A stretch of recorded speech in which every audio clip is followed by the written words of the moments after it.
পিকের মধ্যে একটা এনিমিও নাই, খালি এনিমি গুলো আমার দিকে ধরায়। শুনছি সৃষ্টি করছে যে আমরা মেয়ে, আমরা একটা সময় ছুটিতে চলে যাই। সোনা বন্ধু তুই আমারে পুরা দাহুদা কাইটালা। এমন হতে পারে যে তুমি কাজ করো না, তুমি বাসায় থাকো, আমি একটা ছুটি, হ্যাঁ রিল্যাক্স, আমার কোনো নাই, আমি সংসার করতেছি। ছেলে মানুষ তো আপনারা তো তা পারতেছেন না।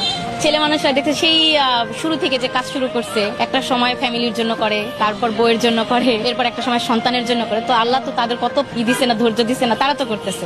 এই যে ছেলে মানুষরা কাজ করে, একটা পর্যায়ে হচ্ছে নিজেরা কাজ করে ভালো থাকার জন্য, এরপর ফ্যামিলি, বাবা মা সবার জন্য কাজ করে, নিজের জন্য কখন কি করে। ছেলে মানুষের অনেক পরিশ্রম, অনেক দায়িত্ব, যে আসলে ছেলে মানুষ অনেক সম্মান করা উচিত, যেটা হয়তো আমরা সচরাচর করে উঠতে পারি। ছেলে মানুষ যে সারাদিন কাজ করে, করার পর দিন শেষে যদি অনেক সময় অনেক ওয়াইফরা কাজ করার পর বাসায়, আমি যদিও আমার বিয়ে হয় না, আমি দেখছি, হ্যাঁ আমার দেখা আমাদের যে অনেক ওয়াইফরা দেখা যাচ্ছে খিটখিট করে। তো এই খিটখিট বিষয়টা হচ্ছে খুবই খারাপ। যদিও আমার কোনো ভাই নাই, হ্যাঁ, তো আমাকে এমনও ছেলে মানুষ আছে আমাকে অনেক সাপোর্ট দিয়েছে, মেন্টালি সাপোর্ট দিয়েছে, হ্যাঁ, তাদের সাথে আমাদের রক্তের কোনো সম্পর্ক নাই, জাস্ট ওই বন্ধুত্ব সাপোর্টেড অনেক ছেলে হয়।